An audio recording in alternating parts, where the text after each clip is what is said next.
ಅಮೃತ TV ಕರ್ನಾಟಕಕ್ಕೆ ಸ್ವಾಗತ. ನಾನು ಅಕ್ಷತಾ. ಗುಳೇದಗುಡ್ಡದಲ್ಲಿ 78ನೇ ಸ್ವಾತಂತ್ರ್ಯೋತ್ಸವ ದಿನಾಚರಣೆಯನ್ನ ಅದ್ದೂರಿಯಾಗಿ ಮಾಡಲಾಯಿತು. ಬಾಗಲಕೋಟ್ ಜಿಲ್ಲೆಯ ಗುಳೇದಗುಡ್ಡ ನಗರದ ಪುರಸಭೆಯಲ್ಲಿ 78ನೇ ಸ್ವಾತಂತ್ರ್ಯೋತ್ಸವ ದಿನಾಚರಣೆ ಮಾಡಲಾಯಿತು.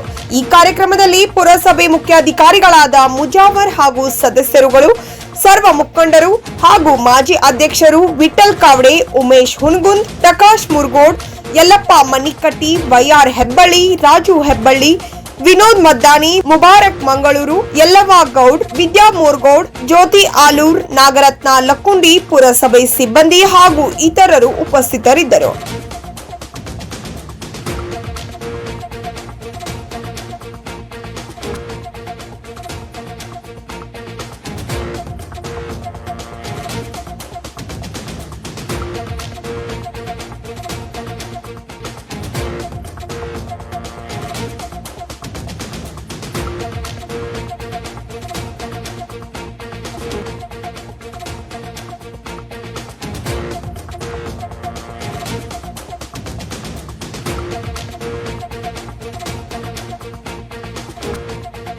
ಮುಂಜಾನೆಯ ಎಲ್ಲರಿಗೂ ಸಹ ಶುಭಾಶಯಗಳು ಹೇಳಲಿಕ್ಕೆ ಬಯಸ್ತೇವೆ. ಈ ಒಂದು ಕಾರ್ಯಕ್ರಮದಲ್ಲಿ ಗೌರವಾನ್ವಿತ ಸದಸ್ಯರು, ಗಣ್ಯ ವ್ಯಕ್ತಿಗಳು, ಸಾರ್ವಜನಿಕರು, ಹಿರಿಯರು ಎಲ್ಲರೂ ಸಹ ಈ ಒಂದು ಧ್ವಜಾರೋಹಣ ಕಾರ್ಯಕ್ರಮದಲ್ಲಿ ಭಾಗವಹಿಸಿ ಒಂದು ಕಾರ್ಯಕ್ರಮ ಯಶಸ್ವಿಗೊಳಿಸಿದ್ದಕ್ಕೆ ಅವರಿಗೆ ಧನ್ಯವಾದಗಳು ಅರ್ಪಿಸುತ್ತಾ, ನಾವು ಇಂದು 78ನೇ ಸ್ವಾತಂತ್ರ್ಯೋತ್ಸವ ದಿನಾಚರಣೆಯನ್ನು ಆಚರಿಸ್ತಾ ಇದ್ದೀವಿ. ತಮಗೆಲ್ಲರಿಗೆ ತಿಳಿದ ಹಾಗೆ ಈ ಒಂದು ಸ್ವಾತಂತ್ರ್ಯವನ್ನು ಪಡೆದುಕೊಳ್ಳಲು ನಮ್ಮ ಹಿರಿಯರು ಬಹಳಷ್ಟು ಜೀವ ಬಲಿದಾನ ತ್ಯಾಗ ಮಾಡಿ ಈ ಒಂದು ಸ್ವಾತಂತ್ರ್ಯವನ್ನು ಪಡೆದಿದ್ದೇವೆ.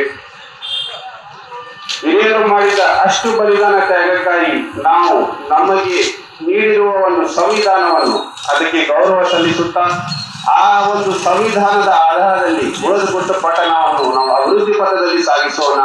ಈ ಒಂದು ಅಭಿವೃದ್ಧಿ ಪಥದಲ್ಲಿ ಸಾಗಿಸುವುದಕ್ಕೆ ನಮ್ಮ ಗೌರವಾನ್ವಿತ ಸದಸ್ಯರು ಎಲ್ಲರೂ ಸಹ ಕಾರ್ಯೋನ್ಮುಖರಾಗಿ ಕೆಲಸ ಮಾಡ್ತಾರೆ. ನಮ್ಮ ಸಿಬ್ಬಂದಿಗಳು ಸಾರ್ವಜನಿಕರಿಗೆ ಸಹಕಾರಿಯಾಗುವ ರೀತಿಯಲ್ಲಿ ಕೆಲಸ ಮಾಡ್ತಾರೆ.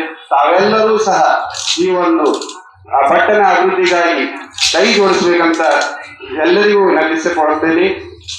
ಮುಂದುವರಿದು ಸುಮಾರು 15 ತಿಂಗಳಿಂದ ಸರ್ಕಾರ ಆದೇಶದಂತೆ ಆಡಳಿತಾಧಿಕಾರಿಗಳು, ಉಪವಿಭಾಗಾಧಿಕಾರಿಗಳು ಒಂದು ಪುರಸಭೆಗೆ ಗುಳೇದಗುಡ್ಡಗೆ ಆಡಳಿತಾಧಿಕಾರಿಗಳು ಆಗಿದ್ರು. ಈಗ ಘನ ಸರ್ಕಾರದಿಂದ ಮೀಸಲಾತಿ ನಿಗದಿಯಾಗಿದೆ. ಆದಷ್ಟು ಬೇಗನೆ ಚುನಾವಣಾ ಪ್ರಕ್ರಿಯೆ ಪೂರ್ಣಗೊಳ್ಳುತ್ತದೆ. ಈ ಒಂದು 15 ತಿಂಗಳ ಅವಧಿಯಲ್ಲಿ ಸದಸ್ಯರ ಒಂದು ವಿಶ್ವಾಸಕ್ಕೆ ತೆಗೆದುಕೊಂಡು ಸುಮಾರು 2 ಕೋಟಿ ಅನುದಾನದಲ್ಲಿ ವಿವಿಧ ಅಭಿವೃದ್ಧಿ ಕಾಮಗಾರಿಗಳನ್ನು ಕೈಗೊಂಡು ಟೆಂಡರ್ ಪ್ರಕ್ರಿಯೆಯನ್ನು ಪೂರ್ಣಗೊಳಿಸಲಾಗಿರುತ್ತದೆ. ಆದಷ್ಟು ಬೇಗನೆ ಒಂದು ಗುಳೇದಗುಡ್ಡ ಪಟ್ಟಣದ ಅಭಿವೃದ್ಧಿಗಾಗಿ ಎಲ್ಲ ಕಾರ್ಯಗಳನ್ನು ಪ್ರಾರಂಭಿಸಿ, ಮುಖ್ಯವಾಗಿ ಈಗ ಗುಳೇದಗುಡ್ಡ ಪಟ್ಟಣಕ್ಕಾಗಿ ನೀರಿನ ಸರಬರಾಜು, ವಿದ್ಯುತ್ ದೀಪ ಏನು ಸಮಸ್ಯೆ ಮುಖ್ಯವಾಗಿದೆ ಅದನ್ನು ಪರಿಹರಿಸಲು ಒಂದು ಕಾಮಗಾರಿಗಳನ್ನು ಕೈಗೊಳ್ಳಲಾಗಿದೆ. ಕಾರಣ ದಯವಿಟ್ಟು ಎಲ್ಲ ಸಾರ್ವಜನಿಕರು ಗುಳೇದಗುಡ್ಡ ಪಟ್ಟಣದ ಅಭಿವೃದ್ಧಿಗೆ ಕೈ ಜೋಡಿಸಿ ಸಹಕರಿಸಬೇಕೆಂದು ಕೋರಿ ನನ್ನ 2 ಮಾತುಗಳನ್ನು ಮುಗಿಸುತ್ತೇನೆ.